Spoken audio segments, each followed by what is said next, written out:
तारकासुर की मृत्यु के बाद उसके 3 पुत्र विद्युन्माली, कमलाक्ष और तारकाक्ष ने भगवान ब्रह्मा को प्रसन्न करने के लिए घोर तपस्या की। जब भगवान ब्रह्मा उनकी तपस्या से प्रसन्न होकर उन्हें वरदान देने के लिए प्रकट हुए तो उन्होंने ब्रह्मा जी से अमर होने का वरदान मांगा। ब्रह्मा जी ने उन्हें ये वरदान देने से मना कर दिया और कहा कि इसके स्थान पर तुम कोई और वरदान मांगो। एक दूसरे से सलाह करने के बाद राक्षसों ने उनसे 3 अजेय किलों की मांग की जो 3 अलग अलग स्थान पर बने होंगे और ये तीनों किले हर 1000 वर्ष में पुष्य नक्षत्र में एक सीधी रेखा में आएंगे, जिन्हें संयुक्त रूप से त्रिपुरा कहा जाएगा। और उस समय जो व्यक्ति केवल एक तीर के वार से त्रिपुरा को ध्वस्त करने में सक्षम होगा, केवल वही हमारा अंत कर सकेगा। भगवान ब्रह्मा ने उन्हें वरदान दिया और वो अंतर्ध्यान हो गए। माया नाम का एक असुर जो भगवान शिव का बहुत बड़ा भक्त था और निर्माण कार्य में बहुत अच्छा था, उसने 3 अलग अलग स्थानों पर 3 किलों का निर्माण किया। सोने से बना किला स्वर्ग में स्थित था, जबकि चांदी का किला आकाश में स्थित था। तीसरा किला जो लोहे का बना था पृथ्वी पर स्थित था। स्वर्ण किला तारकाक्ष को, चांदी का किला कमलाक्ष को और लोहे का किला विद्युन्माली को दिया गया। हर एक किला बहुत ही विशाल और भव्य था, जो अपने आप में पूरा एक नगर समेटे हुए था, जिसके अंदर शानदार महल और अंतरिक्ष जहाज भी थे।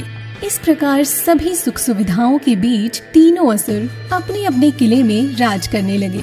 वे सभी भगवान शिव के बहुत बड़े भक्त थे। वे नियमित रूप से भगवान शिव की पूजा अर्चना करते थे, परंतु उनके साम्राज्य में किसी अन्य देवी देवता की पूजा नहीं की जाती थी और न ही उनका कोई मंदिर था। इस बात ने बाकी सभी देवताओं को नाराज कर दिया और उन्होंने स्वयं को अपमानित महसूस किया। सभी देवता अपनी समस्या को लेकर ब्रह्मा जी के पास गए, लेकिन ब्रह्मा जी ने कहा कि वो उनकी मदद नहीं कर सकते, क्योंकि उन्होंने स्वयं ही उन असुरों को वरदान के रूप में त्रिपुरा दिया है। इसके बाद ब्रह्मा जी के सुझाव पर देवता भगवान शिव की शरण में गए, लेकिन भगवान शिव ने कहा कि वो उन असुरों का अंत नहीं कर सकते, क्योंकि वो कुछ भी गलत नहीं कर रहे।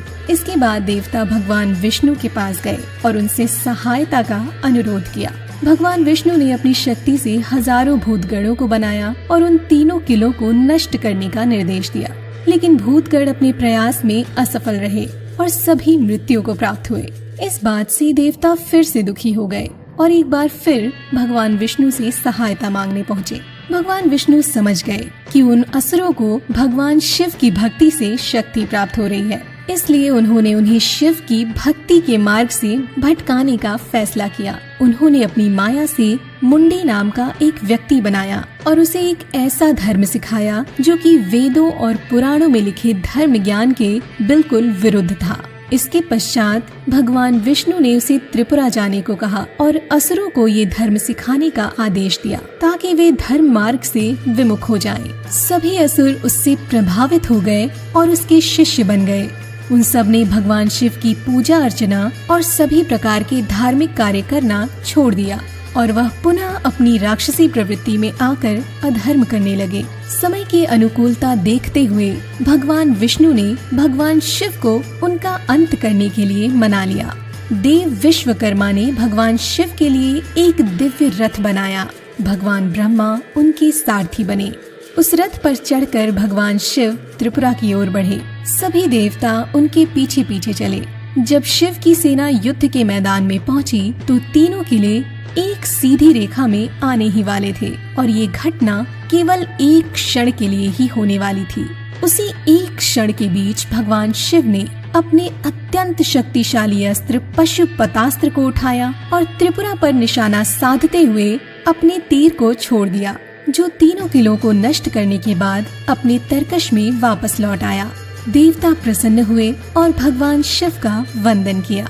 इस प्रकार भगवान शिव ने त्रिपुरांतक यानी त्रिपुरा का अंत करने वाले की उपाधि अर्जित की। इसके अलावा उन्हें त्रिपुरारी भी कहा जाता है। जिस क्षण इंसान अपनी शक्ति और सामर्थ्य पर घमंड करके स्वयं को ही सबसे श्रेष्ठ मानने लगता है और ईश्वर की शक्ति को नकार देता है, उसी पल उसके विनाश का चक्र शुरू हो जाता है। शक्ति के अहंकार में अधर्म का मार्ग चुनने वाले अज्ञानी का अंत होकर ही रहता है। इसी के साथ त्रिपुरारी महादेव को मेरा प्रणाम है।